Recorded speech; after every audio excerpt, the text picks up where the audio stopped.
It is wild to think about, Buck, not only 20 years ago and what everyone in our audience experienced who remembers that day, but also where we are 20 years later. And I think this hour probably makes some sense to reflect upon the 20th anniversary of 9/11. But, Buck, you were, I think, in college, right? But you had tons of friends who were in New York City.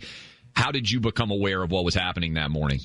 I remember I walked into an English literature class, and the guy's name was Professor Sofield. And I always feel like when I tell this, your memory plays tricks on you, but there are some flashes that I just seared into my brain, right? The professor said, go back to your rooms. A plane has run into the building. We're worried about some of the faculty and family members of faculty and students who may have been affected in the World Trade Center. And I like everyone, I had the same, not everyone, but a lot of people had the same reaction, which is in your mind, you're thinking, oh gosh, aviation accident, maybe a prop plane, maybe, 5 or 6 people. That was what we thought. And then I went back and flipped on the TV and saw what was going on, and you knew right away, this is not that. What about you? I was a first-year law student, and that morning I woke up, and the alarm went off, and when that alarm went off, there was a report on the radio, hey, a plane had flown into the World Trade Center. I got in my car to drive to class. And at that time, nobody really had substantial amounts of, internet access in the classroom or anything else. So I was in the classroom, and people kind of knew that there was an issue that had happened, but we weren't aware of how significant it was. We'll continue this story here in a moment. But first, I want to play.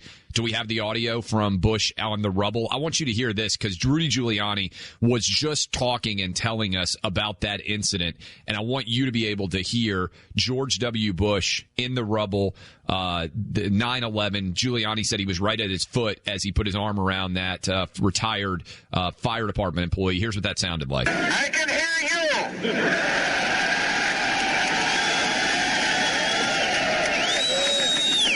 I can hear you. The rest of the world hears you. And the people who knocked these buildings down will hear all of us soon.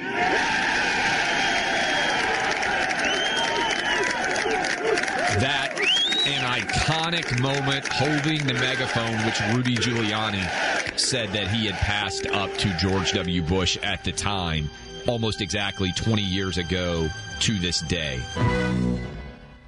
People should remain calm. They should remain where they are, except if they are in southern Manhattan. If you're below Canal Street, you should walk out of southern Manhattan and walk north, as these people are doing right here. Do you know anything? All that we know right now is that 2 airplanes struck the 2 large towers of the World Trade Center. We spoke to the White House. There also apparently was an attack on the Pentagon. We asked that the airspace around the city of New York be sealed by military aircraft. We've been informed that it has been, and we've seen military aircraft up in the air. So we're hopeful that right now things are secure. And we need all of the open space we can get to evacuate people, to get people out, and we're going to have to move now and go north. That was then Mayor Rudy Giuliani speaking to reporters on 9/11, 2001. We have the 20th anniversary of it tomorrow. You can hear in the background there just some of the commotion, military fighter jets, and everything that was going on that day in Lower Manhattan. Clay was in law school. I was in undergrad at the time, and we just thought we'd share with you some of our recollections from that day. I told you that I heard about it, went to class, came back, and I saw I saw what had happened with the first plane, and then, to my memory, I was watching live as the second plane hit, and I remember saying, at least this is what I remember from 20 years ago now, oh my God, we're going to war, because at that point it was so clear that it was an attack, and it was, we didn't know at that moment necessarily who it was, but we knew that we were under attack. That was clear. And then, Clay, I was up at this. It was I remember before the day's events, before the actual attack happened, people were commenting on what a peaceful day it had been in New York City, and it felt like that up in central Massachusetts until this happened as well. It was one of those almost impossibly, in terms of the weather, beautiful mornings, and then disrupted by the most heinous kind of act imaginable. And we were wandering around campus, and we just had no real idea what was going on. I remember the president of the college called me because I had a uncle through marriage. My mother's sister's husband worked for Aon Corporation and was very high up in one of the towers. He happened to be late to work that day. He lost most, so my uncle survived, though initially we did not think he did. And then we just started to think about all the other people we knew who were in the buildings, Cantor Fitzgerald, Aon, so many different companies that have recruited from New York City. And I'll just share this with you, and then I want to hear what you remember from that day. They gathered. It was the only all-school gathering that I can remember happening when I was in 4 years of undergrad college. And we were all still wandering, just kind of wandering around in a daze. I mean, we were undergrads and didn't really know what was going on. And a professor stood up, and I will never forget this because it was formative for my view of the battles inside this country as well as outside. A professor stood up and said, on the day when people are still finding out that they have relatives in relatives that are buried at 9/11, this is what happens when you make people angry with your foreign policy. That was what a professor at my school said at an all-school assembly. There was a flag burning on my campus about 2 or 3 weeks after 9/11 in response to the surge of patriotism that made people from the various left-wing communities uncomfortable with the surge of imperialism and the death of people abroad that would occur. I mean, Clay, this is when I realized the left is actually insane, and there are elements of the left that truly want to bring down the country and root against the country. That's wild. I didn't experience anything like that. Now, I was in America's heartland as we speak. I was in law school. I was in my torts class, and we went in. And again, it's a different world for younger people out there. The cell phone networks went down, right? Which is the only real time that I can ever remember the cell phone networks going down, and people didn't text yet, right? So you had a cell phone in 01, but you would still call, and you couldn't make a call. Right? Like, basically, all cell phone networks were down for much of the country. I was using AOL Instant Messenger to check in with family. I remember that. Yeah. And so we were in class, and we came out of class, and the second building had been struck, and I stood in the foyer of Vanderbilt University Law School with all the students there. They had televisions on, which was rare, and we watched the towers collapse. And the only thing that I remember from a person in position of authority was, and in retrospect, this certainly would not happen now, but the dean of the law school came out, and he said, we're not canceling any classes because terrorists want to disrupt our normal activities, and so everybody's just going to continue to go to class for the rest of the day. So they did. I mean, nowadays, you'd probably shut down for a week, right? And in retrospect, that kind of stiff upper lip, I remember sitting in class right after that, watching the towers come down, and I was in a legal writing and research class, and I remember thinking, like, how in the world are we asked questions and, study the law right now where the entire world has changed in an instant with what was going on there, but we had class. And the only real change, and I may be misremembering it afterwards, but I don't think I am, is some people had family and friends certainly who were in the towers. And usually in law school, they will, at least then, the class is run on the Socratic method. So you don't know when you're going to get called on, and you just get grilled on whatever legal case that you were supposed to be studying at that point in time.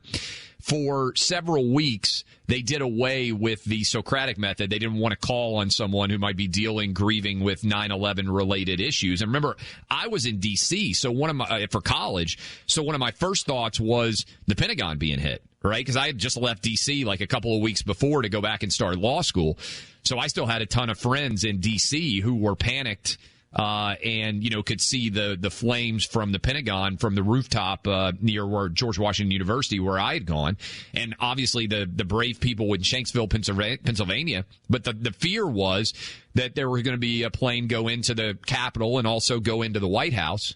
And so it was absolute chaos. That was the plan. It wasn't even just the concern. Right. I mean, that was what was going to happen. I believe it was Todd Beamer who led that charge behind the food service cart on that flight that went down in the field at Checksville, Pennsylvania. Which gets forgotten about by a lot of people, but is an amazing heroism. Right, well, it's the Flight 93, right? Flight 93, which there was that plane was going to be, that plane was heading right for the Capitol or the White House. I mean, it could have been either, but the Capitol, they believe, was the target. And it's amazing in retrospect, quite honestly, Clay, that they were able to stop that from happening. No doubt. And Al-Qaeda, when we think about how easy it was for them to hijack all those planes and how, just from a security perspective, we were just sleepwalking. I mean, as a country, we weren't ready for it at all. As horrific as it was, I know a lot of people that analyze security and the possibilities of this. They could have seized 20 planes. That would not have been that difficult for them to do. So, yeah. And obviously we have a very different feeling now. I mean, it's been the case, I think, for a long time that if anyone hijacks a plane now, they know that they're going to have the assumption is, it used to be because of the old terrorism, the plane might land somewhere, there'd be negotiations, and that's what had happened in some of these Islamist liberation groups and other terrorist entities. Now we all know, I mean, it changed our thinking dramatically, and now we all know that if it comes down to it, you have to be willing to storm the cockpit. Every man and woman on that plane has to be willing to storm the cockpit. And it's kind of a lesson for life, I think, now in the world that we live in. That's what we face. If any of you have reflections you want to share, we're also going to get, please do call. We're also going to get back into the mandates madness that Joe Biden has subjected the American people to now with the vaccine stuff that came down last night. 800-282-2882 on the phone lines, 800-282-2882.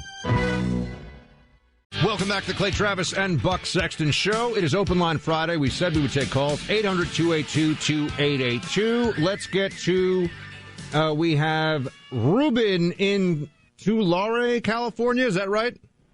Yeah, buddy. There we go. What's up? Well, I was talking to your other helper there, and I told him I was in New England when that happened, and there was a television. I was making a delivery. I'm a truck driver, and I got out there and to that office, and we're watching it on the television, and it was sad. I mean, it was really sad. And then, they shut down the highway. So I had to wait about a day and a half and then reopen it. Go across, had a load to pick up, go to California. I stopped in Iowa 49, and there was a guy there at the truck stop, and he gave me a flag. It was sad. It was a somber day. Everybody's still in shock. And he told me, put this flag up on outside your truck. I told him, sure, man. I said, thank you. And I went back to California, and I got some waves and some smiles, and I guess it kind of helped a little bit, maybe, but it was a little bit of something. But you know what? I'm going to stop at a hardware store, and I'm going to put that flag on, even though it's a different time, a different day. But I'm going to do that. And if anybody, thank you for the call. Any truck drivers out there? Thank you for the call, Ruben. He wants the number of people, by the way, Buck, who were on airplanes, that got scrambled and relocated and had to spend days. They took a lot of them in, I think, up in basically Newfoundland, and I'm probably Newfoundland. Yeah. I'm mispronouncing that, I think. But the Come From Away, the play that they did on Broadway that is based on that, they brought all these people who were in the air because they didn't know which airplanes might be potentially terror another attacks. Al-Qaeda cell with box cutters could have seized control of another plane in the air and done the same. We had no idea how many of these things were out there. Yeah, it was flying blind. And so I remember my parents talking to them on the phone. I think it was the night of, so the night, after the first night after the planes hit in the morning. And they were just telling me that those F-15s, man, if you were living in New York City, you were just hearing F-15s roaring around the sky, ready in case they were just concerned that there would be another hijacked plane. I mean, they were ready to shoot down, or at least that was the idea, that they'd shoot down a plane if it came.